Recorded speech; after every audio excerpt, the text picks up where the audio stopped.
بەناوی خوای بەخشندەی میهرەبان بینەران و بیسەرانی خۆشەویستی کەناڵی ئاسمانی پەیام لە هەر کوێیەگەن جوانترین سڵاو بۆ ئێوە.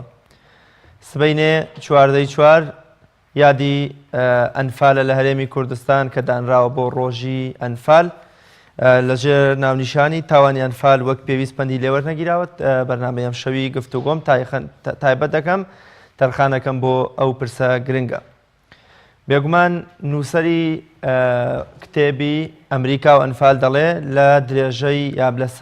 لە کاتی ڕووداوی ئەنفال و کیمیابارانی کوردستان حکومەتی ئەمریکا یارمەتیە سەربازی و داراییەکانی خۆی بۆ ڕژێمی سەدام حوسێن دوو بەرامبەر کرد و یارمەتیەکانی زیاد کرد. بێگومان دوای ئەو شکست و دۆڕان و شەڕە دەرونیەی 8 ساڵەی نێوان عێراق و ئێران حکومەتی عێراق لوتیشکا بوو بۆ قەرەبووکردنەوەی ئەم لوتشکاوی و غروشکانەی خۆی دەستیدایە تاڵانکردن و وێرانکردنی کوردستان و شەڕێکی دەرونی و جەستەیی بەرامبەر بە میلەتی کورد ڕاگەیاند و سەرنجام 182,000 کەس بوونە قوربانی ئەو سیاسەتە ئەو ویستە نەگریسەی ڕژێمی باس. بۆ قسەکردنی زیاتر لە ڕووی یاساییەوە لەسەر ئەنفال و کاریگەریەکانی ئەنفال و چی بکرێ ئەنفال بە جینۆساید بناسێنرێ و سوودی بە جینۆساید ناساندنی ئەنفال وەکو کەیسێکی جیهانی بۆ میلەتی کورد چییە؟ بۆ مەبەستە میواداری زۆر بەڕێز دانادارە ڕاوێژکاری یاسایی سەرۆکایەتی پەرلەمانی کوردستانم کردەوە کە لە ستۆدیۆکانمان لە شاری هەولێر میوانی ئەم شەوی بەرنامەی گفتوگۆ دەبێ. مامۆستا دانادارە سڵاوی خوای گەورەت لێبێ، سواز بۆ ئامادەبوونت. سڵاوی خوا لە جەنابتانم کاتتان باشی بەڕێستان و بینەر و بیسەری کەناڵی ئاسمانی پەیام. زۆر باشە مامۆستادانا، هەموو کاتێکی جەنابیشت باش. بۆچی ئێمە هەمیشە لە هەوڵی ئەوەداین یا باز لەوە دەکەین کە کارەسات و تراژیدیاکانی کورد بە جینۆساید بناسێنرێن؟ بە جینۆساید ناساندنی کەیسەکانی ئەنفال و کیمیاباران و هەر تراژیدیایەکی تری سەر میلەتەکەمان چه گرنگیەکی هەیە و چی پێویستە بکرێ بۆ بە جینۆساید ناساندنیشیان؟ بە ناوی خوای گەورە و میهرەبان لە ڕاستیدا ئێمە زامێکی قوڵ لە هەناوی جەستەی کورد و کوردستان هەمیشە خۆی دووپات دەکاتەوە. ئەویش بریتێ لە ئەو کۆمەڵکوژیانەی بەرامبەر بە کورد کراون هەموو ئەو جۆرە تاوانانەی لە ڕیزبەندیەکان بەم شێوەیە. یەکەمیان پێ دەوتێت تاوانی نەژادکوژی، چونکە جینۆساید کارەکە لەسەر نەژادی مرۆڤ هەرچۆن لە زمانی فارسی بە نەژاد کوشی نەهاتووە لە هەروەها لە زمانی پاکستانی بەو شێوە. پاشان لە قۆناغی دووەم بیان جۆری دووەمی تاوانەکە بریتێ لە کۆمەڵکوژی، ئەوە شەر بەرامبەر بە کورد بەکارهاتووە. تاوانێکی تر بەرامبەر گەلی کوردستان بەکارهاتووە پێوترێت تاوانەکانی جەنگ. هەموو ئەو تاوانەی کە لە ڕیزبەندەکە هاتوون لە فۆرمە جیهانیەکەیان ناسێنراوە دوای جەنگی جیهانی دووەم لە نێو ڕێکەوتنامەیەکی گەورەی بە تاوان ناساندنی جینۆساید لەلایەن نەتەوەی گرتوەکان دوای ساڵ 1945ەوە. یەکێکی تر لەوانە بە سەرنەچوونی ئەو تاوانە و قوربانیەکانی و بکەرانی تاوانەکە ئەمە شەر نەتەوەی گرتوەکان ڕایگەیاندووە. بەڵام ئەوەی کە لە ناو فۆرمی ئەم تاوانە لە هەرێمی کوردستان زیاتر خۆی نمایشەکە بریتێلەوەی سیستمێکی سیاسی خۆی خاوەنی وڵاتەکە بۆ خۆی ئەم پرۆسی ئەنجام داوەوە بە چەند قۆناغێکی زۆر و هەموو کوردستانی گرتوتەوە. دەتوانمە و ڕاستی لێرە بڵێم لە ڕاستیدا ئەم پرسە تۆزێک تاڵە، بەڵام ڕاستێکی یاساییە. بژەوەیە تەنها تاوانی ئەنفال بە تاوانی جینۆساید بە قوڵی ئەناسێنرێت، چونکە هەموو پایەکانی تاوانەکەی لە خۆی گرتووە. لە ساڵی 2007ەوە دوایەوەی بڕیاری دادگا دەرچوو بە حەقی ئەو بکەرانی تاوانەکە و دوجار فەرمانی دەستگیرکردن بۆ ژمارەیەک دەرچووە تا ئێستاشی لەگەڵ بێ. پەرلەمانی کوردستان هاوشان لەگەڵ ئەنجومەنی نوێنەرانی عێراق لە ساڵی 2008 تا ئەم پرۆسانەی کە بەرامبەر بە کورد ئەنجام دراوە هەمووی بە جینۆساید ناساندووە و تێکەڵیەکی کردووە لە نێو هەمان پرسا. ڕاستی دەوێت ئەمە تەواو پرسەکانی جینۆساید لە هەمووی لە ناو تاوانی بەناو ئەنفال خۆی بینێتەوە کە ئێمە ساڵانە بەداخەوە ئەم زامە دەکولێتەوە و قوربانیەکانی هەندێکیان لە ژیاندا ماون. مامۆستادانا تاوانی هۆڵۆکۆستمان هەیە، نازیەکان و هیتلەر بەرامبەر بە جوولەکەکانیکەن یان بازەکرێت کە کورد بەرامبەر بە ئەرمەن وە کۆمەڵی وڵاتی دیکە هەن کە دراوسێکانیان یان میلەتە غەیرەکانی خۆیان ئەچەوسێننەوە. جەناب داماژت بەوە کرد یەکێک لە جیاوازەکانی ئەنفال ئەوەیە کە سیستەمە سیاسیەکە دەسەڵاتە سیاسیەکە خودی میلەتەکەی خۆی چەوسێنێتەوە. جیاوازی ئەم دوو هاوکێشەیە چییە؟ ئایا ئەمەیان گرنگترەکەوە سەدام و حکومەتی عێراق هەر هاوڵاتیەکانی خۆی چەوساندۆتەوە لە نێو خاکی خۆیدا، یا ئەوەیان گرنگترەکە میلەتێکی دراوسێ میلەتێکی تری وڵاتێکی تر بچەوسێنێتەوە؟ خۆی بە دڵنیاییەوە ئەوە مەترسیە زۆرترەوە قوربانیەکانی قوڵترن کە تۆ دەسەڵاتدارانی وڵاتێک خۆیان بە پرۆسێکی وا مەترسیدار هەستن، چونکە تۆ لە قۆناغی شەڕان نەبووی. تۆ تەماشا بکە ئەو هەشت قۆناغی کە لە شوباتی ساڵی 1970ەوە لە هەر هەشت قۆناغەکەی ئەنفال لە هەرێمی کوردستان ئەنجام دراوە، هەر هەمویان کەوتونەتە دوایی یاخود بڵێن لە قۆناغی ڕاوەستانی شەڕا بوون. واتە هەرێمی کوردستان بە تایبەت ئەوانەی کە بوون تە قوربانی ئەنفال سیڤیل بوون و خەڵکی بێدیفاع و مەدەنی بوون. واتە خەڵکی پێشمەرگە کەم وا بووە تووشی ئەنفال ببێیان ئەم قوربانیانە بێ بە بەشێک لە قوربانیەکان. ئەمە مەترسیەکەی زۆر زیاتر لەوەی کە تۆ لە قۆناغی جەنگ وڵاتێک لەگەڵ وڵاتێکی دی لە قۆناغی شەڕایە لە دەستەواژەکە بۆ خۆی بە حواڵەزانێکەوە طبعا لە شەرع لە یاساش ئەمە قبول نییە، بەڵام ئەڵەیە كل شيء جائز في الحب والحرب، هەموو شتێک حەڵاڵە زانێ بۆ خۆی ئەچێ پەلامارە داوە قوربانیە خاتەوە کۆمەڵکوژیەکە. بەڵام ئەوەی لێرەدا مەترسیەکەەوە بوو کە دەسەڵاتدارانی عێراق کە خۆیان بە خاوەنی کوردستانی ژەزانی کاکە ڕێکەوتنامەیان هەبوو، دامەزراوەی زۆریان هەبوو، هاتن لە کۆمەڵی ناوچە بە پلانێکی زۆر ئەم پرۆسیان بەڕێوە برکەمە دوجار لە هەندێک دۆکۆمنت دەرکەوتووە مەترسیەکان لەسەر شارە گەورەکانیشە بۆ شاری سلێمانی کاگەری هەبوو، شاری سلێمانیش هەر لە سەر جوغرافیای کوردستان بسڕێتەوە دوجار زۆر بجووک بکرێتەوە یان قوربانیەکان زۆرتر بن. بە دڵنیاییەوە ئەگەر دەسەڵاتێکی ناوخۆیی ئەم پرۆسە ئەنجام با مەترسیدارترە. زۆر باشە مامۆستا داناجەنا بەداماشت بەوە کرد کە لە بە جینۆساید ناساندنی کەیسی ئەنفالدا کەیسەکە هەموو پایەکانی تاوانەکەی تیا بە زەقی دیارە و ڕەنگی داوەتەوە. کامانن ئەو پایانەی کە ئەنفالمان بۆ جیاکەنەوە لە تراژیدیاکانی تری کورد لە کۆڕە و لە کیمیاباران لە حتا ڕووداوەکانی پاشتر و پێشتری کەیسی ئەنفال. بەڵێ زۆر بە خێرایی پایەکانی بریتین کارکردن لەسەر جیاکردنەوەی هاوڵاتی لە نەژادی خۆی و لە شوێنی جغرافیا و دانیشتنی خۆی. ئەمە پایی یەکەمی بوو لە ناو ئەنفالە ئەنجام درا کە ڕاگواستنێکی زۆر قوڵیان پرۆسەکە ئەنجام داوە. ئێستا بینیمان تەمەن لە هەندێک لێدوان و چیرۆکی گەڕانەوەکانە هەموو ئەو ڕاستیانە بینن کە ئەمانە لە هەناوی جغرافیای خۆیانەوە هەڵکەنراون بۆ هەندێک ناوچەی عەرەبنشین یاخود بڵاوکراون. تۆ یەکێکتر لەوانە ئیشکردن لەسەر نەژاد خستنەوە و ڕەگەز خستنەوە لەسەر جیاکردنەوەی نێرومێ و وەستاندنی زاوزێکردن ئەمانە ژوای کردووە بە تەواوی تر تۆ ئەم جۆرە ڕەگەزە ئەم جۆرە بنیادە قەڵاچۆ بکەیوەنەی ئەڵی زیاد ببن و ژمارەیان زیاد بکە. ئەمە دوو نقطەیەکی تر بێوترێ سیاسەتی ئەوەی پێوترێ ناوچەی سووتێنرا و یا ئەرزی مەحروقە. ئەو سیاسەتە بوو کە حکوومەت بە چاکی پەیڕەوی کرد لەسەر ناوچەکانیان وێ ڕای دابڕینی خۆیان واتە قوربانیانی ئەنفال وێ ڕای کە دابڕێنراو لە ناوچەکانیان بە هەمان شێوە زەویەکانیان و ژینگەکەشیان هەمووی تێک درراوە. واتە ئێستا و ناوچانە بە ئاسانی جارێکی تر نابنەوە بە شوێنی نیشتەجێبوون و بۆ ئەوە دەست نادا کە بە تەواوی ژیان تێدا بکرێ. ئەمانە و پایانە بوون کە لە هەموو تاوانێکی وەکو جینەوسایت پێک دەهێنێ. تاوانەکانی دی بن دەمەوێت و ڕاستێ بڵێم کە بەڵێ ئەو کۆمەڵکوژیانی بەسەر کورت هاتوون هەمویان ناسنامەی گەورە گەورەن. بۆ نمونە ناکرێت کۆڕە و هاوشانی کیمیاباران بکرێت، چونکە کیمیاباران تاوانێکی زۆر زۆر گەورەیەوە. بەڕاستی ئەوە هەموو زۆرێک لە پایەکانی تێدایە. لەوانە تاوانەکە پایەکانی جینۆسایدی شەندێک جار لە خۆیەگرێ، بەڵام ئەمە تاوانێکی کۆمەڵکوژی گەورەیە. تەنانەت نەک مرۆڤ بەڵکو تەواوی بوونەوەرانی ئەو ناوچەیە بەر ئەوە کەوتون و بوونەتە قوربانی و تا ئێستاشی لەگەڵ بێ قوربانیەکانی کیمیابارانە بینین لە هەندێکیان لە وڵاتان سەرەنێنەوە. ئەمە دۆخێکی دروست کردووە. ئەوە وا لەیە کاکەمە بڵێین کارەساتی ئەنفال زۆر سوێکەی بەهێسترە قورساییەکەی یاخود قوربانیانی دۆسێکە تەنانەت ئەو ژمارەش کە ئاشکرا کراوە ڕەنگە لەو ژمارەیەک زیاتر بن لەوانەیە کەمتریش بن کە قوربانیەکان ئەوەندە قەبارە گەورەیە. بە جینۆساید ناساندنی کەیسەکانی تراژیدیای کورد ئەنفال وەکو یەکێکیان چه گرنگیەکی بۆ ئێمە هەیە؟ یام بۆچی ئێمە هەوڵ دەین تراژیدیاکانی خۆمان ڕووداوە تراژیدیاکانی خۆمان بە جینۆساید بناسیێنین. ئەم دەستەواژەیە لە ئەوەی پێدەوترێت لە ناوەندە نێو دەوڵەتەکانە چەمکی جینۆساید چەمکێکی باو ناسراوە واتە ئەوانەی کە لە دوای جەنگە جیهانیەکانەوە بوونەتە قوربانی و ئەم کارەساتیان بەرامبەر کراوە ئەگەر بە جینۆساید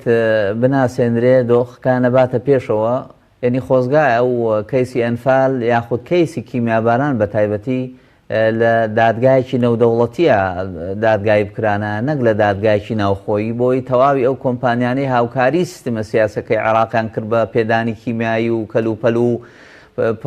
چەک و چۆڵی چەک بەڕێوەبردننی ئەو کیمیابارانە ئەوانیش ئیلزام بکرانە پابند بکرانە بە قەرەبووکردنەوە چونکەوەی 2000 ئێمە ئێستا دەبینین ئەوژ ئەوەی ئەنجامی پرۆسەکە ئەنجام دراوە ئێمە بووینەتە قوربانی بەڵام 2000 چۆن قەرەبووە کرێنەوە من ئێستا شتێکم دێتەوە بیر لە هەنگاریا چۆن نەمانتوانیەوە پرسەکە بە جینۆساید ناسێنراوە بەڵێ بەڵام نەمانتوانیەوە کەڵکی لێوەربگرین و بەکاری بێنین بە شێوەیەکی لە شایستە بە قوربانیەکە چونکە قوربانەکە زۆر کارەساتێکی گەورەیە لە وەزارەتێک لە چەند یاسایەک بۆ تاقانەکان بۆ قەرەبوویەکی مادی زۆر کەم ئەمە بەڕاستی باوەڕ ناکەم بتوانێت لە ئاستی ئەو قوربانیە گەورا بێ دەڵێن لە هەنگاریا پیاوێک داوایشی بەرز کردوەوە لەسەر حکوومەتی عێراق وە بردووشێتەوە داواکەی ئەوە بووە کاڵێ لە کاتی لێدانی عێراق ساڵی 2003 من لە میدیاکانەوە هەواڵەم دەبیست و لە ئەنجامی ئەو هێنان و بردنەی هێز و زانیاریەکان و بەردەوام وەکو دەڵێ بە شێوەیەکی قوڵ ئەم پرۆسە دەبرا بەڕێوە من تووشی بارێکی دەرونی خراپ بووم و تووشی کە ئابە بووم بۆیە داوای قەرەبووەکەمەوە قەرەبووشی وەرگرتووە جا تۆ تەماشا بکە ئێستا بەراوردی ئەم دۆسیە بکە لەگەڵ خۆمان ئێمە خۆمان بوونەتە قوربانی ساڕوخ و موشک بارانەکە بەر خۆمان کەوتووە خۆمان ئەنفال کراوین خۆمان ئەو جەنگان لەسەر جوغرافیای ئێمەم جەنگانە کراوە تۆ تەماشای بکا بێ ئێمە شایستەی چی بین ئەمە بەداخەوە واکە ئێمە ئەگەر دۆسیەکە یەکەم بە جینۆساید ناسێنرا لە ناو دادگای تاوانەکانی عێراق وەکو دەڵێ ئەنجومەنە هەڵبژێراوەکان و پێوترێ پەرلەمانی کوردستان و عێراق لە ناوەندی نێودەوڵەتیشە ئێمان پرسەبەرینە پێشەوە و هەم کەیسی کوردیە باتە پێشەوە کورد خاوەنی ئەم مێژوەیە لە قوربانیدان هەرچۆن ئەڵێ بیستان ئاڵێ کیمیابەران بوو یان هەڵەبجە بوو بە ناسنامەی کورد ئاواژ ئەنفال و تەواوی ئەو قوربانیانی تر هەموو دەتوانی بەکاری بێنی بەڵام تەمەن بۆ یەکێکە بێ کە بتوانێت بە شێوەیەکی باش لە بەپێی یاسا نێودەوڵەتیەکانم پرسە بەرێتە پێشەوە. ساڵی ڕابردوو دەسەڵاتی سیاسی ئەڵمانیا بەڕەسمی داوای لێبوردن لە گەلی جوولەکەکە بەهۆی ئەو تاوانەی کە هیتلەر و نازیەکان بەرامبەر بە جوولەکەیکەن بەڵام لە ئێستادا سەرانی عێراق سەرکردەکانی عێراق پێگهێنەرانی دەوڵەتی عێراق لە دوای ڕوخانی سەدام جۆرێ لە دوودڵی و جۆرێ لە شەرم و جۆرێ لە ترسیان هەیە لە بە جینۆساید ناساندنی کەیسی ئەنفال هەروەها سەرکردایەتی کورد هێندەی جوولەکە کە زیاد ئەتوانین بڵێن 10 هێندەی جوولەکە قوربانیمانداوە ڕێژەی 182,000 ئەنفال 8,000 بەرزانی 5,000 هەڵەبجە و دەهاشەی تشتی دیکە هێندەی جوولەکە سوور نین لەسەر سندنی مافەڕەوەکانمان و بە جینۆساید ناساندنی کەیسە پڕتراژیدیاکانمان. ئەم شەرم و دوودڵی و گومانەی سەرکردایەتی عێراق لە کاتێکە لەو کاتێک کە ئەوانیش معارز و وەکۆڵێ دەشبوون و لە عێراقا قاچاق بوون کوردستان بوو بۆ لانکەی حەسانەوە و ئارامی و ژیانی ئەوان بۆچی لە ئێستادا ئەمان ئامادە نین دان بە هەڵی سەداما بنێن و سەرکردایەتی کوردیش وەکو جوولەکە نیوەی جوولەکە ئامادە نییە کە بە دوای کەیسە ڕەواکانی خۆیان بڕوە. خۆی من ئەو چەمکانە نازانم چۆنن قیادەی سیاسی کورد شەرمنانە بە دوایەوەیان خۆی دزێتەوە یان ئەنجامەکە ناکامنەوانە بۆ خۆیان بەجێڵم نازانەوە چەندین باوەڕم وایە هەوڵیان داوە بەڵام ئەنجامەستم لە شەرمنی و دوودڵیەکە سەرانی عێراق بوو وەکو سەرکردە شیعی و عەرەبەکان نەک ئەمان مەبەستم لە شەرمنی و دوودڵی و گومانی ئەوانە کە تا ئێستاش لەوە چێ بەلایەنەوە قورسە کە دان بە جینۆساید ئەنفال بنێن و داوای لێبوردن لە میلەتی کورد بکەن مەبەستم لە شیعە و لە عەرەب و لە سوننەکانە. تۆ گەر تەماشا بکەی بەراوردی بکەوە ئەو کەیسەی ئاماژت پێکرد لەگەڵ لە هۆڵۆکۆست لە حکوومەتی ئەوی پێدەوترە ئیسرائیل کیانێکیان دروست کرد لە ناو هەناوی عالەمی ئیسلامیە لەسەر ئەم جۆرە کەیسانە کەوە لە وڵاتی ئیسلامیشان پرسە ڕووی نەداوە بەڵکو لە دەرەوەی جوغرافیایی ئومەتی ئیسلامی ڕوویداوە بەڵام بەداخەوە کورد نەیتوانێت سوود لەم پرسانە وەربگرێت تا ئێستاشی لەگەڵا بێ زۆر کێشەی ترماون یەکێک لەوانە یەکێک لە هەرە گەورەکان بریتە لە کەیسی ئەنفال تۆ تەماشا بکە لە مانگی 6 2007ەوە ئەو بڕیارە لە دادگای باڵای تاوانەکاری عێراق دەرچۆ کە ئەم پرسە جینۆسایدە لەو 6 کەسەی کە سەرانی سیستەمە سیاسەکە بوون 5 ئیعدام کرا دانێکیان ئازاد کرا دەوڵەمەندترین کەیس لە ماوەی 60 دانیشتنی دادگا دەوڵەمەندترین کەیس بریتە لە کەیسی ئەنفال بۆ زانیاریتان ئێستا هەمووی کۆکراوەتەوە لە چەند بەرگێکە زۆرن ئەو زانیاریانی پێشکەشی دادگا کراون واتە پرسێک نییە دوو دڵی بێڵێتەوە تەنانەت تۆ تەماشا بکە یاسای ئەوەی پێدەوترا قانون المەقابل الجەماعیە یاسای گۆڕە بە کۆمەڵەکان لە عێراق دەرچوو یەکێک لە سەبەبەکانی بریتی بوو لەم پرسە پاساوی دەرچواندن هۆکاری دەرچواندنی ئەم یاسایە بریتی بوو لەو گۆڕە بە کۆمەڵانی کە دەدۆزرانەوە لە زۆرێک لە پارێزگاکانی عێراق ئەوەی کە لێرا گرنگە ئێمە دوای دەرچوونی ئەو بڕیارە لە پەرلەمانیش دەرچووە بێ حکوومەت ئیلزام بکەین تۆ تەماشا بکە حکوومەتی عێراق دوو جۆر بەرپرسیارەتی هەیە حەز دەکەم لێرە ئاماژەی پێ بم بەرپرسیارەتیەک لەسەر خودی کەسانی تاوانکارە تۆ تەماشا بکە سەدام و دار و دەستەکەی ئەمان خۆیان ئەم پرۆسایان ئەنجام داوە و ئەوان بەرپرسیارن و لەسەریشی ئیعدام کران جا نازان باوەڕ ناکەم لەسەر ئەنفالی ئیعدام کرابن لەسەر شتی بچووک ئیعدام کران کە ئێمە داواکار بووین وەکو گەلی کورد لەسەر ئەم پرسە گەورانە لە سێدارە بدرانە یەکێکی دی لەوانە بریتە لە جۆری دووەمی بەرپرسیارەتی کە پێوترێ بەرپرسیارەتی مەدەنی ئەمە حکوومەتە حمولیەکە واتە تۆ ئەگەر یەکێک لە حکوومەتی هەرێمی کوردستان ئەمڕۆ تاوانێ بکە بەیانی سەرۆکی حکوومەت بگۆڕێ خۆ تاوانەکە بەسەر ناچێ واتە بەرپرسیارەتەکە لا ناڕوە بەرپرسیارەکەیەکەوێتە سەر کابینەی دوای ئەو پێویستە تحملی بکە ئەمەش بەو شێوەیە بۆ حکوومەتی عێراق تا ئێستاشی لەگەڵ بێ لە بودجەی ساڵانەی خۆی قەرەبووی کۆی تەکاتەوە لەو دەستدرێژەی کراوەتە سەری باشەوە گەورەترین دەستدرێژی نییە کە لەسەر ئێمە کراوە خەڵکانێکی زۆر پاربچیتە شۆڕش و چەمچەماڵ و دەور و بەرانە بەڕاستی ئینسان هەر خۆی لەبەر چاو دەکەوێت ئەوەندە فەقیر حاڵ و ناوچێکی داما بەژمەینەت و ئەوشی کەماوە ئێستا زیندووە هەر بە ڕواڵەت زیندووە گیناوانی شەر مردوون بەڕاستی لێرە ئەمە ئەو ڕاستێ بڵێم کە ئێمە وەک پێویست نەمانتوانیەوە سوود لەم کەیسەوە بگرین تەنانەت تا ئێستا فتوایەکی شەرعی دروست نەبووە لە ناوەندە شەرعیەکانەوە کە ئایا کچانی پاژماوەی ئەنفال چی بکەن یعنی چارە نووسیان چییە شوو بکەنەوە نەیکەنەوە چاوەڕوانی کێ بکەن ئەمە دۆخێکە بەداخەوە تا ئێستا پرسیاری بێوەڵام من ماونەتەوە زۆر باشە مامۆستادا جەنابەت ئاماژەت بەوە کرد کە خەڵکی ئەو ناوچانەی خوار و کە ئەنفالەکە تایەوە کۆڵێ لە چەقی ئەوانە بووە هەر بە ناو زیندون و ئەگینا ئەوانیش مردوون ئەمە قسەی جەنابەت بوو ئەگەر هەندێک زیادەوەکەین پێوە نابێ مەبەستمەوەیە ئەمەیان ئەم جۆرە لە مردنە خۆ 31 ساڵە ئەنفال تەواو بوو ڕژێمی سەدامیش لە 2023 نەماوە ئەم جۆرە مردنە ئەم جۆرە تەعاملکردن لەگەڵ خەڵکانێکی زیندوو بەڵام تۆ وەکو مردوو مامەڵیان لەگەڵا بکە ئەمەیان ناکەوێتە سەرشانی سەرکردایەتی سیاسی و حکمڕانانی کوردستان بەدڵنایی ئەوان وەزارتێکی شەهیدان هەیە لە هەرێمی کوردستان شەهیدان و کاروباری ئەنفال و کیمیاباران ئەمانە وەکو پەیکەرە ئیداریەکە کۆمەڵە یاسامان هەیە بۆ نمونە یاسای تاقانەکانی ئەنفال لە خولی پێشوو دەرچووە ئەمانە تەواون بەڵام بۆ زانیاری تەماشا بکە وەکو جۆرێک لە قەرەبوو پارێزگای هەڵەبجە کراوە بە پارێزگا لە دوایەوەی کە قەزا بوو بەڵام خۆ هێشتا مەعالیمەکانی پارێزگایەکی تەواوی بۆ نەگیراوە من پێم سەیر بۆ حکوومەتی ئایندەی عێراق کە لە دوای لە ناوچوونی دەسەڵاتی پێش و دروستە بێ یەکەم هەنگاوی پێویست بوو قەرەبوویەکی تەواوی ئەو ناوچانە بکاتەوە چونکە بۆ زانیاری هەندێک پارێزگای عێراقیش هەیە بەڵێ ئەوانش قوربانیان هەیە بەڵام قوربانیەکانی ئەنفال و کیمیاباران هەرگیز بەراورد ناکرێت بە قەتڵ عامی دووجەیل کە چەند سەد کەسێکی تیا کوژراوە لە ڕووداوێکا کە ڕەنگە خۆشیان دەستیان لە پرۆسەکە هەبووە گەر وردی بکەیتەوە کەواتە ئەم پرسە زۆر ورترە ئیشتیاکردنی زۆر کاریگەری زۆرترە تەنانەت مردنی ئەو کەسانی کە ئێستا زیندون من ئاماژەیەکی تەواوە تۆ تەماشای بکە لە ڕووی دەرونی و کۆمەڵاسی و سایکۆلۆژیای ئەم کەسانە تەماشا بکە چۆنن تۆ کچێکت هێشتێتەوە 30 ساڵ لە چاوەڕوانی ئێستا تەمەنی بۆ بە چەند ئەگەر ژن بوو بێ ئێستا یەک دوو مناڵی هەیە منداڵەکانی گەورە بوون بەبێ باوک ماونەتەوە نەخێر هەیەیانە لەوێ وەفاتی کردووە چیرۆکەکانیان گوێتان لێ بۆ خۆتان باسییانەکەن کە هەیەیان بۆ هەر وازی لە جۆرێک لە ڕنگ و لە خواردن هێناوە کە لە کاتی گرتن و دەست بەسەراکردنیان لە نوگرە سەلمان و لەو شوێنانێک کە دەست بەسەر بوون منداڵەکانیان بۆی گریاون کەواتە هەموو ئەوانە پێمان ئەڵێن بەڵێ ئەوانەشی کە ئێستا پاژماوەکانی ئەنفالن پاژماوەکانی کیمیابارانن هەمیشە بەدەزەوە ناڵێن تۆ تەماشای بکە یەکێکی وەکو کاک کامیل لە یەکێک لە نەخۆشخانەکانی وڵاتانە ناڵێنێ بەدەست وەرگرتنی ئۆکسجینەوە یعنی ئەمە کارەساتێک نییە تۆ تا ئێستاش لەگەڵی ماوە لە هەمویان قورستر تۆ گێڕانەوەکەی تەیمور تەماشا بکە کە کاک عارف قوربانی کردوێتی بە کتێبێک کە تەماشای دەکەی ئێمە وەکو گێڕانەوە کە تەماشای دەکەین تووشی شۆکە بین جاوەرە کەسێک خۆی لە ناوێ بژی کەواتە ئێمە دوجار هەر دایک و باوکی ئەومان نەکوشتەوە بەڵکو هاتووی زیندۆکانیشمان بە جۆرێک لە جۆرەکان کوشتووە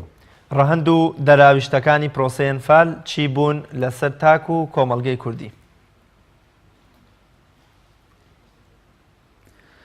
یەکەمیان بریتی بوو لە ئەو ناوچانەی کە جوغرافیای ئەنفال بوون کارەساتی گەورەی تا دروست بوو لە ڕووی مرۆییەوە مرۆڤیە وڵاتانە بوونە ئامان سواتە لێرەدا ئیش لەسەر مرۆڤ کراوە تایدا تەواوی کوردانی ئەوێت تۆ تەماشا بکە 8,000 بارزانی کەم نییە تا دروست بوو و هەندێکیان چیرۆکی تریشی بە دوای خۆی داهێناوەکو بردننی کچانی ئەنفال بۆ وڵاتانێکی دەوروبەر کە ئەوە زۆر قسە هەڵدەگرێت کە ئێستاشی لەگەڵ بێ ئەمە پرسەکە وا بووە چۆن بووە ئەوە پرسێکی جیاوازە بەڵام ئەمە گەورەترین ڕەهەندی بوو کە حکوومەت ویستی بە تایبەت حکوومەتی عێراق لەو کاتابیکە مرۆڤ ئەو ناوچانە بکوژێن وەکو دەڵێ خاڵێکی دیکە بریتی بوو لە ئیشکردن لەسەر ئەو ناوچانەی کە شارنشین نین چونکە هێزی بەرگریەکانی ئەو کاتانی پێی دەوترا پێشمەرگا و پێشمەرگی کوردستان زیاتر لەو ناوچانە دەمایەوە هێزە مرۆیەکەی لەوێ بوو ژیانیشی لەسەر ئەو ناوچانە بوو ئەو ناوچانە بە تەواویدا بەڕێنران و هێنانە ناو شار و کۆمەلگای زۆرە ملێ و ئەو چیرۆکانی بە دوای خۆدا هێنا یەکێکی دیکە لەوانە بریتی بوو لە تێکدانی سایکۆلۆژیای ئینسانی کورد ئەم دەستەمۆکردنە حکوومەت دەیویست هەمیشە بیکە واتە ئەم چیرۆکانەمان ئەو کاتەیەتەوە بیر کە بەشێکی زۆری ئەو قوربانیانی ئەنفال هەمووی لە ناو ساری گەورە گەورە هێنران بە شارایان بردن و واتە جۆرێک لە دەستەمۆکردنی بۆ ئەوانش لە شاری دەژین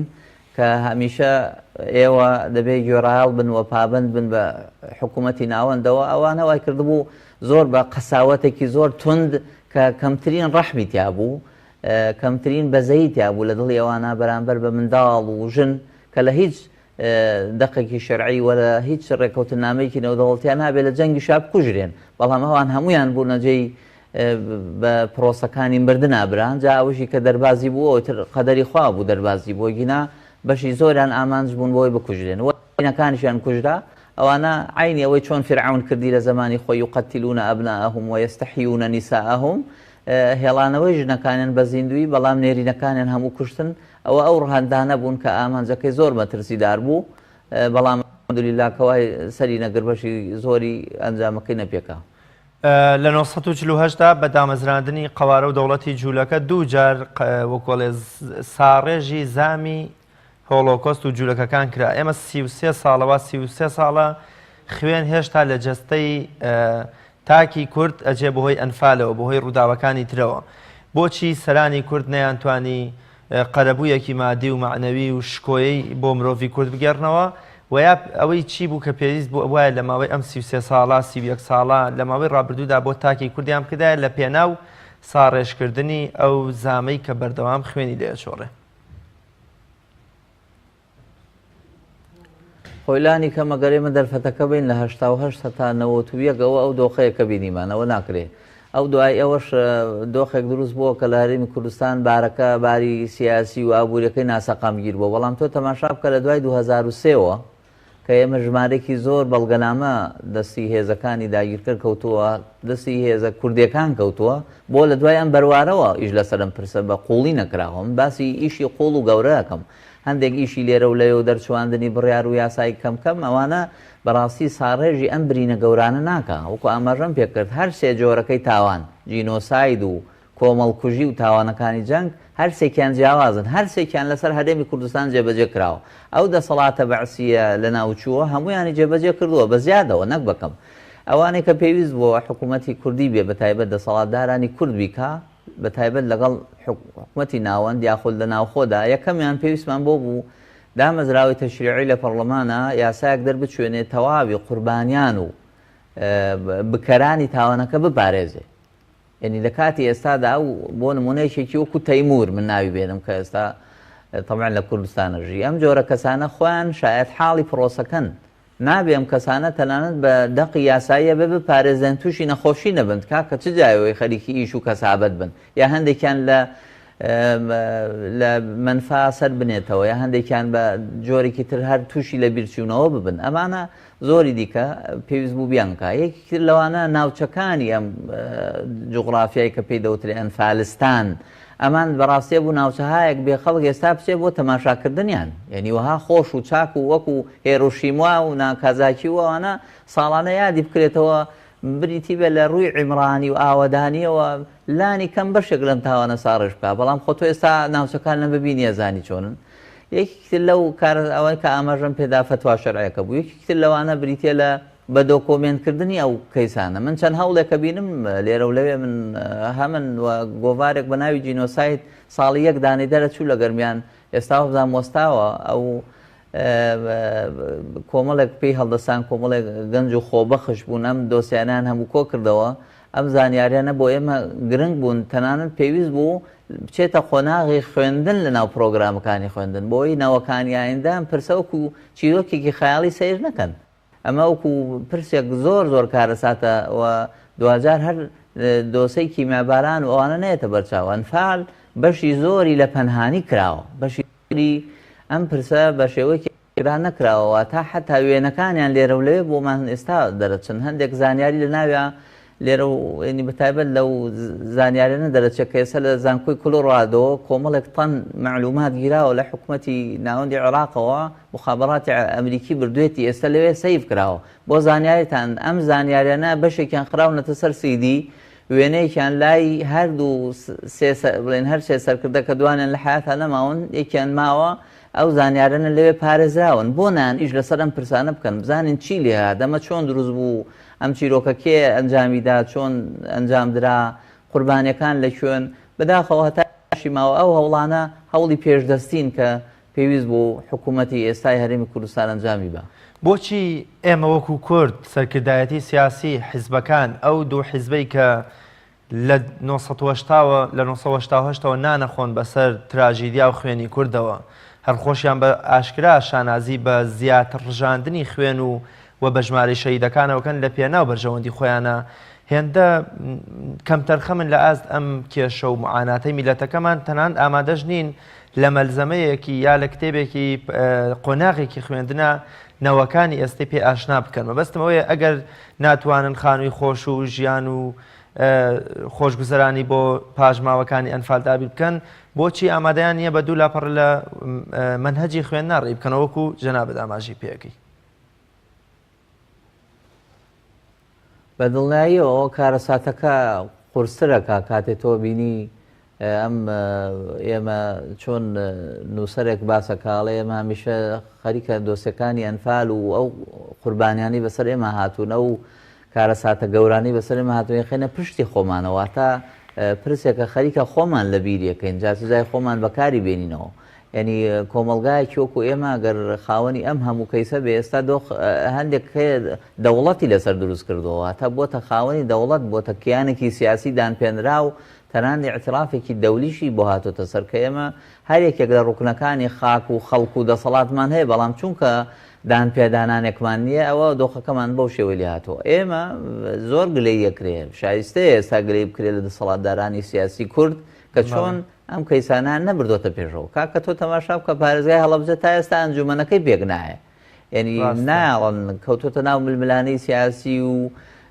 جۆرێک لە ژمارەی من و تۆی و ئالە بەو شێوە چاتجای بکاتە ناوچەکانی ئەنفال بە دڵنیاییەوە ئەم گرەیانە من باوەڕم وایە زۆری دیکەژەم گلەیانەی کردووە بەڵام ئەوی گرنگە لە ئێستا لەم قۆناغا بکرێ ژەوەیە زۆر بە خێرایی چەند یاسایەکی پێویست بۆ پاراستنی و پاراستنی گۆڕەکان و دەرهێنانیان بە شێوەیەکی زانستی من لە خۆشحاڵ بووم کە ساڵی 2015 لە شاری هەولێر لە ئەوەی پێدەوتێت تەبعادلی بەشێکیان کردوتەوە لە پزیشکێتی دادوەریەوە کە شوێنی ئامی خەڵک پێی دەڵێ مەیدخانە ئەوە بەشێکیان کردوتەوە بۆ قوربانیانی ئەنفال کۆمەڵێک بەڵگەنامەی زۆری تایە تەنان لە پلەیەکی گەرمی دیاریکراویشایە و کلیلی ئەو دامەزراویش تەنها بە بەرپرسەکەیەتی و خۆی بۆی کردینەوە چوین بینیمان کۆمەڵە زانیاری وردی تایە ئەمانە بەڕاستی بەم شێوەیە زانستیە بێ پارێزرێ خۆ بەڵگەنامەکان و هەڵدانەوەی گۆڕەکان خۆ هەروە عاشوایی نییە تۆ بێنی بیکەیتە توورەکەیەکە و مەراسیمێکیان بۆ بکەی ناشتنی دووهەم ئەمە بەڕاستی زۆر پێویستی بە بەنی چیرۆکایەکی زۆر هەیە باوەڕم وایە حکوومەتی هەرێمی کوردستان ئەگەر بێوێ ئیش لەسەر ئەمە بکە زۆر کەیسەکە دەوڵەمەنە واتە پێشدەستێکی زۆری لەبەردەستە واتە ئەو پێدەوترێ مادەیەکی خاوی زۆر باشی لەبەردەستە بتوانێ ئەم بەم کەیسە زۆر گەورەی بکە بەڵام باوەڕم وایە بەشێکی باتەوە ئەویش بەسێتەوە بە ململانە سیاسەکانی لەگەڵ ناوەند داوای دەستکەوتی زیاترەکە یەکی لەوانە داواکە ئەو چۆن هەژاری موکریانی باسیەکەڵێت تا ئێمە لە ژیانان کەس ڕێزمان ناگرێت کە مردین پەیکەرمان بۆ دروستەکەن باوەڕم وایە علاقەی بەوە هەیە چونکە تۆ کە ئێستا ئەم پرسە بەیاقێکی گەورەی پێبەی دوجارە بێ قەرەبووی ئەو کەسانە بکەیتەوە کە قوربانین کە ناوچەکانیان قوربانی کاکە ژینگەکان تێکچوو هەر ژینگەی ئەو شوێنانە قابلی بەکارهێنانەوەی جاری دووەم نییە کارەساتێکی گەورەی دروست کردو لەو ناوچانە ئەمانە ئیلتیزامێک پابەندیەکە خات سەر حکوومەتی ناوەند کە وێڕایی بە جینۆسای ناساندن پێویستە قەرەبۆیان بکاتەوە جا ناساندوێتی بەڵام جا قەرەبۆکەی ئەوەیەکەی بینین و ئەرکەکانی خۆی جێبەجێ ناکە زۆر باشەیەکێک لە سەرانی شیعە دەڵێ ئێمە بە بەردەوام دووبارەکردنەوەی تراژیدیای کەربەلا و حوسێن بناغەی سیاسی دەوڵەتی خۆمان داڕشتووە و هەر بەو تراژیدیایە و بەو خوێن پیشاندانە و بە گوێی جیهانادانەش دیوارەکەی ئەپارێزین و ئەهێڵینەوە ئێمە دوای 31 ساڵ 33 ساڵ لەم کارەساتە باسکردنەوەی ئەم جۆرە لە کەیسە ئەم تراژیدیایە چ گرنگێکی بۆ ئێمە هەیە یان چۆن دەتوانین جارێکی تر بە باسکردنەوە و بە تراژیدیا ناساندن و بە جینۆساید ناساندن کەیسی ئەنفال و کەیسەکانی ترمان دەتوانین لە ڕووی سیاسی و نەتەوەیی و حتا لە ڕووی خۆشگوزارانی خۆمانەوە دەتوانین چه سوودێک لە کەیسی ئەنفال وەربگرین بەڵێ خۆی بەراوردکردنی ئەم کەیسە بە مەقتەلی ئیمامی حوسەین بەڕاستی تۆ تەماشای بکە کوژرانی ئیمامی حوسەین ئیستیشهادی ئیمامی حوسەین زۆر گێڕانەوەی جیاوازی لە مێژووە هەیە تەنانەت هەندێک زانایکی وەکو گەورەی وەکو ئیبن تەیمیە کتێبێکی هەیە بە ناوی ڕەئس الحوسەین باوەڕی وایە کە سەری ئیمام حوسەین نەبراوە بۆ ئەوەی کە پێی دەوترێت لە میسڕ مزگەوتێک هەیە بەو ناوە کەواتە ئەم چیرۆکەکانی شەهید بوونی ئیمامی حوسەین جۆرا و جۆرە و تا ئێستاشی لەگەڵ بێ شیعە وەکو مەزهەبێک کردوێتی بە ڕەهەندی شیعە گەرایی خۆی پێ بەهێزەکە جا ئێمە خۆمان خاوەنی قوربانیەکەین و قوربانیەکە لە دایان هەزارایە ئەمە بەڕاستی سوودەکانی لە چەند ڕوویەکەوە یەکەمیان بریتە لە بیر نەچوونەوە بەداخەوە ئێمە یەکێکی لەو نەتەوانەی کە زووشت لە بیرەکەین و جۆرێک لە ساویلکەی سیاسیمان هەیە بەرامبەر بە مێژووی خۆمان بەتایبەت ئەمنەوەی کە پێیەگا ئەمنەوەی ئێستا پێیەگا کەمتر وایە ینی ئازارەکانی ڕابردووی بێتەوە بیریان بیزانێ بە تایبەتەوەی خۆی لە ناویان نەژیا بێ و بەسەری نەهات بێ خاڵێکی دووهەم بریتە لە ئیش لەسەرکردنی بۆ بنیادنانی بەهێزکردنی هەرێمی کوردستان چونکە هەرێمی کوردستان لە هەنگاوێکی نابەوەی بێ بە دەوڵەت چونکە زانستی نەبوو ئاوای بەسەرهات ئەوەی لێرەدا گرنگە تۆ بتوانی ئەم کەیسانە بە بەهێزەوە وەکو وەرەقەیەکی هێز بخەیتە سەر مێزی گفتوگۆ و کار لەسەرکردن بۆ ئەوی تۆ ئایندەی خۆتی پێ بەهێز بکەی ئەمە ڕوویەکە بەو شێوە تۆ تەماشا بکە هەر کەس ئەنفال یان کیمەباران یان ئەو تاوهەنەکانی جەنگ نەسەلمێنێ پێویستە سزا بدرێ تەماشا بکە ڕۆژێ گارودی سزا درا لە فەڕەنسا کە کتێبێکی دەرکرد بە ناوی وتی هۆڵۆکۆست ئەنجام دراوە بەڵێ بەڵام ئەو ژمارەکەی وانییە سزایاندا کەواتە بەشێک بۆ لە پیرۆزیەکانی و بەشێکە لە ئەو هێڵە سوورانەی کە لە وڵاتی خۆمان نابێت دەستکاری بکرێ ئێمە بێمە بە یاسا دابنی بەشکم جیلێک دروست بوو وتی ئەنفال بەو دەرەجەیە نییە بەشکم ڕازی نەبوو بڵێکی ماباران ژمارەکەی وانە یان قوربانیەکە نەخێر وەکو چۆن حکوومەتی عێراقی و ئێران کردی بنمونە لەو بابەتانە کەواتە ئێمە هەر کەس لە عێراقیشە ئاماژەی خراپ کا بۆ ئەم تاوانانە پێویستە بە تاوانبار و سزا بدرێ بەڕاستی چونکە قوربانیەکان زۆر لەوە گەورەترن تازە وەکو حەدیثی متەواتەری لێ هاتووە ئینکاریکردنی گونجاو نییە یەکێکی تر لەوانە بەڕاستی بریتە لە وێنەکانی ئەنفال بۆ ئێمە دیوی مێژووی کوردنیشانەیە مێژووی کورد بەداخەوە لە ڕابردووەوەی کە بۆمان گێڕاوەتەوە زۆر قوربانی بەخشیوە زۆر تاڵابی بینیوە زۆر کارەساتی بەسەر هاتووە لووتکەی ئەوانە ئەمانن کە پێی دەوترێ ئەنفال و کیمیاباران بۆ ئێمە زۆر لە یادەوەریمان بمێنێتەوە بۆی بتوانین لانی کەمی هاوسۆزی بکەین لەگەڵ قوربانیەکان و ئەوەی دەسەڵاتی هەیە بەڕاستی هەرچی بکرێ بۆمان بۆ قوربانیەکانی بکەین. مامۆستادانە نەرمونیان سیرکردنی ئێمە بەرامبەر بە سەرانی ڕژێم فڕۆکەوانەکەی هەڵەبجە لە شاری سلێمانیا ئەسوڕێتەوە یان بوونە ئازاد دەکرێت لەلایەن یەکێک لە سەرانی حیزبەکانەوە کەسی شەشەم کە جەنابەت فەرمووت پێنجیان لە سێدارە دران تاوانەوەش لەسەر 148 کەسەکەی دووجیل بوونەک لەسەر چاوی کاڵی کورد بەڵام ئێستا کەسی شەشەم لە ئەوروپا پەناهەندەیە و ئەسوڕێتەوە ژیانی خۆیەکە بە نەرمونیان سیرکردن و بە میهرەبان سیرکردنی ئێمە بۆ تاوانباران بۆ ئەوانەی کە ئەم کەیس و ئەم تراژیدیان بەسەر کووردا هێناوە چ گورزێکی خراپ لە قەزیە ڕەواکەی خۆمانەدا لە کاتێک ئەگەر ئیسلامی پیرۆزیش کە بەو میهرەبانی خۆیەوە سیرەکە کەسێک دەستی ئەگەر 1000 کەس دەستیان لە کوشتنی تاکە کەسێک هابێ هەر 1000 کەسەکە بە ڕەوای کوشتنەوەدا ئەنێ ئەم شەرم و یان نەرمونیانی میهرەبانی ئێمە لە چێوە سەرچاوی گرتووە کە سەرنجام گورزێکی خراپیش لە کێشە ڕەواکەمانەدا. ڕەنگە سەرچاوەکەی لەوە گرتو بێ کە سیاسەتکردنی کورد لە ئێستادا زیاتر سیاسەتکردنێکی مامەڵەیە لەگەڵ واقعی ئێستا نەک گەڕانەوە بۆ ڕابردوو ڕەنگەوە مامەڵە بکەن بۆیە ڕابردوو لە بیرەکەن نزار خەزرەجی دەرەچێ و کۆمەڵە خەڵکانی دی ئەو تەمان هەر دادگای نەکرا بۆ زانیاری لەو 6 کەسە نەبوو کە ئازاد کرا ئەوەی کە لێرەدا گرنگە ئەوەیە سیاسەتی باڵا کە قیادەی سیاسی کورد پیادەی دەکەن لە کاتی ئێستادا بە دڵنیاییەوە نەکە توانی هەموو ناونیشانانەی لێ بنێ کە تۆوتت چونکە دوجار ئەوانەی کە تەماشا بکە یاسایی ئەوەی پێدەوتێ ڕێشە کێشکردنی بەعس شیعەکان دەریان کردووە لە پشتیەوە بوون بۆ بەڵام دوایی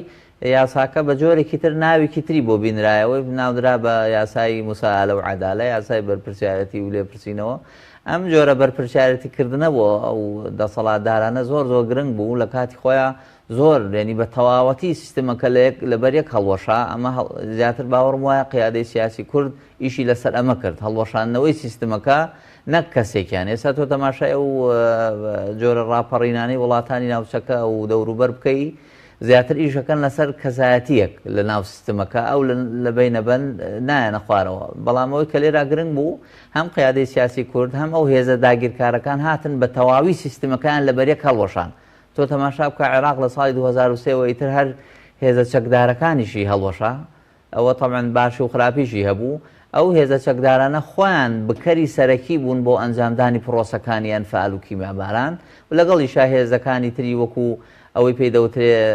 جەیش و جاشێکی زۆر بەڵام لێرەدا گرنگ ئەوەیە ئێمە بوەستین لەسەر ئەو بڕیاری دادگای تاوانەکانی عێراق کە زیاد لە 400 کەس بەلیست ناوێن هاتووە کە ئەمانە بکەری سەرەکی یان جۆرێک لە داواکارن داواکراون لەلایەن دادگاوە ئیتر ئێمە حەقمان نییە چی بوون چۆنن بەڵام داواکراون ئەمانە کورد بوون واتە سەرۆک و هێزی چەکداری مەدەنیان هەبووە و ئەمانە لە ناو نیشانەکانە کۆمەڵی مستەشاری خراپ بوون ئەمانە کە بوونەتە بە کەواسووری بەرلەشکری ئەم پرۆسانەوە تا تۆ تەماشای ئێستا قوربانیەکان بکڵێن نانەتوانی هێزە چەکدارەکانی عێراق عەرەبن بەسڕا بگاتە سمود و ڕزگاری ئەگەر ئەمان لە پێشیانەوە نەبوونایە بۆ ئەمانە دەستگیر ناکرێ لەم قۆناغا ئەگەر داواکاری گشتی لێ ئێستادا ئەم وەرەقە بجوڵێنێتەوە بەڵام لێرە مەترسیەکە ئەوەیە ئەم جۆرە کەسانی داواکراون هەر خودی خۆیان دابەش بوون بەسەر و دوو هێزە باوەڕ ناکەم لەلای هێزی دیکە بن چونکە ئەوان هێزیان بەدەستەوە نییە دابەش بوون بەسەر هەردوو زۆن هەندێکیان نەماون هەندێکیان لە دەرەوە دەژین هەندێکیان پاڵێن لەداوەتەوە وەکو بێگوناح هەستەماشاکردن. مامۆستادانە ئایا ئەنفال بۆ سەر کورد مەترسیەکانی ئەنفال لەسەر کورد کۆتاییان هاتووە باواز لەو جۆرەی بێنین کە ئافرەتێکی کورد کیژۆڵەیەکی کورد پیرەمێردێکی کورد سواری تراکتۆرێکەکرێ و لە بیابانەکانی خوار و ژێرخا گەنرێ ئەو پەلکێشیەی سوپا بۆ سەر هەرێمی کوردستان و هەڕەشەی داگیرکردنی هەولێریش تەنانەت و بڕینی موچەی هاوڵاتیان هەرێمی کوردستان و قبول نەکردنی ڕیفراندۆمێک کە بە هەموو حەقی ملەتی کووردە ئەمانە ژۆرێک نین لە ئەنفالیان بۆونە جارێکی تر دەسەڵاتدارانی عێراق ئەتوانین بڵێن ویستێکی وایان نییە کە بە جۆرێکی تر بە میکانیزمێکی تر بە نەخشەیەکی دیکە میلەتی کورد ئەنفال بکەنەوە؟ خۆی ناکرێ من گومانێکی باشم هەبێ بۆ حکوومەتی عێراق کە ئەوان خۆشیان قوربانی بوون، بەڵام ناکرێت لە ئێستادا گومانێکی باشم هەبێ بە دڵنیاییەوە ئەگەری ڕوودانەوەی جینۆسایت ئەگەرێکە هەموو کاتێ ئامادەیە، بەڵام تاوانەکانی دی زیاتر ئەنی ئەنجام دراونەوەی پێدەوتێت تاوانەکانی جەنگ، تاوانەکانی یا کۆمەڵکوژیان بەگشتی دەتوانین بڵێن لەو حکوومەتەی لە دوای لە ناوچوونی سیستمی سیاسی پێشووە لە دوای 2023 دروست بووە زیاتر هی جۆری سێمیانی ئەنجام داوە کە پێدەوتێت تاوانەکانی جەنگ. ئەوە تاو ناوچانی کە ئێمە پێڵێن دابڕێنراو لە جەستەی خاکی کوردستانەوان پێڵێن ناوچەی جێناکۆک، تەنانەت دادگای باڵای فیدراڵی لە 2017 هەرێمی کوردستانیشی بە جێناکۆک ئەنجامدا بوو، دوای پاشگەز بۆ لەو ڕای خۆی و ڕایکی یاسایی تری سیاغە کردەوە. ئەوە بەدڵنیاییەوە ئێمە ئەو مەترسیانی لەسەرمانم باوەڕم وایە جۆری سێمیان زیاتر ئەگەری هەیە ئەنجام بدرێ، بەڵام جۆرەکانی دی لە کاتی ئێستادا وەکو جاران نییەوە. ئێستا دنیا بەو شێوە داخراویە نییە کە بە ئاسانی بتوانن پرۆسێکی وا بەرامبەر بە کورد ئەنجام بدەن، بەڵام کورد بۆ خۆی محکومە بە مێژووی خۆی، محکومە بە عقلیەتی بە فەرمانڕەواکانی بەداخەوە لەوانەیە ئەم سیناریوانە وەکو مێژوویەک هەمیشە خۆی دووبارە بکاتەوە، بەڵام خۆی گەورە خۆی هەموو لایەک بپارێت. زۆر باش مامۆستادانە دوو جار باست لە فتوایەکی شەرعی کرد لەسەر ئافرەتە پاژماوەکانی ئەنفال، واتە لیژنەی شەرعی کوردستان تا ئێستا نەیتوانێت فتوایەک بدا لە بەرژەوەندی پاژماوەکانی ئەنفال. بۆ زانیاری بەڕێزی شت لە جەنگی عێراق-ئێران یەکێک لە کەسایەتەکانی کورد دوای 13 ساڵ لە ونبوونی خێزانەکەی شووەکاتەوە چونکە پێی وایەکەوە لەو جەنگا کۆچی دوایی کردو، بەڵام سەرنجام ئەگەڕێتەوە. مەش جۆرێکە لە قەلەقی و ڕاڕایی هەم بۆ هەردوو لا دروستەکە. ئەمە بەست لەم فتوا شەرعیە چییە و چ گرنگی و سوودێکی هەیە لە کەیسی ئەنفالدا؟ من مەبەستم چارەنووسی ئەو کچان و ژنانەی کە پاژماوەکانی ئەنفالیان پێوترێ یاخود پیانەوترێ ئەوانەی کە جۆری دووەمی قوربانی بوون، چون قوربانی یەکەمەکانیان نێرینەکانیان بوون و بەشێکی ئەمانە پیر و پەکەوتەکانن، بەڵام جۆری دووەمیان بریتی بوون لەوانەی کە ئەو کات منداڵ بوون یا ئەو کات تازە بوونە تا هاوسەرگیریان کردووە یان ژنن ماونەتەوە بە چەند مناڵەکەەوە. تا ئێستا ئەم پرسە من فتوایەکم لە لیژنەی باڵای فتوای کوردستانەوە نەبینیوە، گەرچی ئێمە مەجموعێکی گەورەی فتوامان نییە لە هەرێمی کوردستان فتوایەکی واتە مفتی کوردستانمان نییە، بەڵام لەگەڵەوەشدا تا ئێستا فتوایەکم لە ئاستی گشتیان نەبینیوەتەوە. لە ئاستی تاکتاک هەبووە پیانوتون تۆ چەند ساڵ ئەوەندەی تر چاوەڕوانی نەکەی باشە، ئەوەندەی تر بەڕاستی نەوەستی بۆ ئەم هاتنەوەی هاوسەرەکە، نەوەستی تۆ هاوسەرگیریت کردووە بەڵام دوجار خۆ نەگوازراویتەوە. ئەم پرسانیان هەموو تاک بوتووە باوەڕەکە مامۆسانی ئاینی لەو ڕۆ هەوڵی وان ئەنجام داوە. تەنانەت پیاوێکی وەکو دکتۆر محەممەد گەزنەی بە ڕەحمەتی خوا چووە ئەو کتێبێکی هەبوو لەو بارەیەوە چارەنووسی ئەو قوربانیانە لە ڕووی شەرعی و یاساییەوە دیاری کردبوو، بەڵام دوجار ناکاتە فتوای شەرعی و کاتۆ ئەم پرسە بە تەواوی ببڕێنیتەوە، واتە خاڵ لەسەر پیتەکاندا بنی و بە قوڵی بۆسی لەسەر قوربانیەکانیان ئەوانەی کە کچن بڕیاریان بۆ بێ کەچی دیکە چاوەڕوانی نەکەن و بێنەوە ژیانی ئاسایی خۆیان دەست پێ بکەنەوە. ئەمە دۆخێک بوو بۆ من زۆر جێمەبەست بوو کە بەڕاستی ڕاستە من هیچ کەسم ئەنفال و ئەو قوربانیانە نییە، بەڵام هەمیشە هەست بە ئازاری ئەو جۆرە قوربانیانە کەم بە تایبەت ئەوانەی کە کچن و تا ئێستا ماونەتەوە، لەوانەیەکێ بڵێ باشە چۆن ماونەتەوە تا ئێستا 30 ساڵ بەدڵنیاییەوە خۆ چیرۆکانمان گوێ لێ بێ هەندێکیان ماونەتەوە تا ئێستا چاوەڕوانیەکەن، هەندێکیان چونکە ئافرەتی کورد زۆر پابەندە بەو بەڵێن نامەی کە پێوترا هاوسەرگیری. ئەو میساقە گەورەی لە قورئان خوای تەعالی باسی کردووە میساقن غەلیظا، ئەوە میساقێکی گەورەیە بەستوێتەوە بە هاوسەرێکی تریەوە ئەگەر لە دنیاش نەبێ لە قیامەت هەر بە چاوەڕوانی ئەوەکە. بەڵام دوجار ئێمە پێویستمان بۆیە کە چارەنووسی ئەمان یەکلا بکەینەوە بگەڕێنەوە بۆ ژیانی ئاسایی خۆیان، ئەوش بە فتوای باڵا و هەروەها ڕێکارە یاساییەکان. کەیسی 18 کیژۆڵەی گەنج و جوانی کورد و سەرنجام فرۆشتنیان بە مەلهاکانی میسر و لوبنان وڵاتانی عەرەبی لەگەڵ ڕێزمە. ئەمە شتێکە تا ئێستا قسە و باسی لەسەرەکرێ و سەرنجامیشیان وەکۆڵێ نادیارە. ئەمە لە ڕووی یاساییەوە دەتوانێت چی بۆ ئەم کەیسە بکرێ و بوونی ئەم کەیسە 18 کچی گەنجی کورد لەو کاتە سەرانی عێراق فرۆشتونیان یام هەدیەیان کردوون بە دەسەڵاتدارانی تری ڕۆژهەڵاتی ناوەڕاست و هاو ئاوازەکانی خۆیان لە وڵاتانی عەرەبی چ گرنگیەکی هەیە بۆ کەیسی ئەنفەل؟ خۆی بەدڵنیاییەوە ئەم پرۆسەیەکە ئەنجام درراوە، قوربانی زۆری خستۆتەوە و چیرۆکایەکی زۆری خستۆتەوە. یەکێک لەوانام پرسەیەکە بریتە لە فرۆشتنی کچانێک بۆ دەرەوە، دێنی فرۆشتنی کچان تەنانەت فیلمێکی وابزان میسریشی لەسەر کراوە، نوێنەراتی حکوومەتی هێرێن بە دوایان پرسا چووکایە. من باوەڕی جیاوازم هەیە لەگەڵەوەی جەنابەت کە باوەڕ ناکەم ئەم پرسە بەم دەرەجێ بێ و تەنانەت ئەو نووسراوەش کە نووسرا بوو شارەزایەکی کورد خۆی چووە لەو زانکۆی کۆلۆرادۆ لە ئەمریکا، خۆی بەڵگەنامەکەی بینیوە. وم لێرە ناکرێت ناوکەی بڵێم و ئەوانە هەموو دەزانم بۆ خۆی بۆی باسکردم. تەنانەت تەمەنی ئەو حیبرەش کە پێی نووسراوە کتابەکە تەمەنێکی جیاوازە لە بەرواری ئەنفالەوە، زۆر جیاوازە و تەنانەت ئەو مخاتەباتەی کە دواندنی کتابی ڕسمی لە حکوومەتێکی مرکزی زۆر توندی وەکو عێراقا لە ڕوو مخابڕات عێراقی پەیوەندی بگرێ لەگەڵ وەزارەتی خارجی وڵاتێکی دەرەکی، ئەمە هەر وەکو دەڵێ کارێکی زۆر تەواو نادروستە. بۆیە چیرۆکەکە لە بنچینەدا ینی زۆر دقیق نییە، ئەوە هیوادارم. بەڵام ئێمە خۆ مادەم قوربانیەکانی زۆر خستۆتەوە، زۆر پێویستمان بەم پرسەیە بۆی جارێکی دیکەوەکو ئەوەی لە شنگالە ڕوویایەوە و کچان و ژنانی شنگال بوونە قوربانی بە دوایان نابچین خوات دواتە ئەم بەسەر ناچێت. لە ساڵ 1966ەوە نەتەوەی گرتۆکان ڕێکەوتنامەی بەسەر نەچووی دەرکرد بۆ ئەم تاوانەکانی جینۆساید، کەواتە تاوانەکانی جینۆساید دەسەوە کۆی کە پێ دەوترا جینۆسایدی شنگال و هێزیدیەکان. ئەوانە ئەگەر خۆ 100 ساڵی تریشی بەسەرا بچێ هەر پرسەکە کۆن نابێ، هەر بەسەر ناچێ واتە بەسەر دوورکەوتنەوەی لە ڕووی مێژوویەوە مانای بەسەرچوون ناگەیەنێ. هەروەها ئەم کەیسانی تری ئەگەر دروستە ئەم کچانە فرۆشراون زۆر دروستە ئێمە بین بەدوای بەشێکیان ڕزگارکەینەوە یاخود کەیسەکان ڕزگارکەی ناخۆت و تەنان دەبێت حکوومەتی میسریش قەرەبووی ئەمان بکاتەوە. چۆن ئەم وەکو دەڵێ دیارەیەکی قبول کردووە لە پێدانی لەلایەن دەستگایەکی مخابەڕاتیەوە کە هەرگیز دروست نییە حکوومەت لە دامەزراوێکی مخابەڕاتیە و مامەڵە بکە لەگەڵ حکوومەتێکی بیانیە. ئەوانە هەمووی بە دوواداچوونی زۆر پێویستە و هیوادارم کۆن نەبێەوە. ئەگەر ڕاستن ئەمە ڕاستی بۆ تەواوی بە تایبەت کە سوکاریشان یەکلا بکرێتەوە. زۆر باشە مامۆستادانا، کۆتا قسە و پەیامی جەنابتان لەبارەی ئەنفال و یادی 33 ساڵەی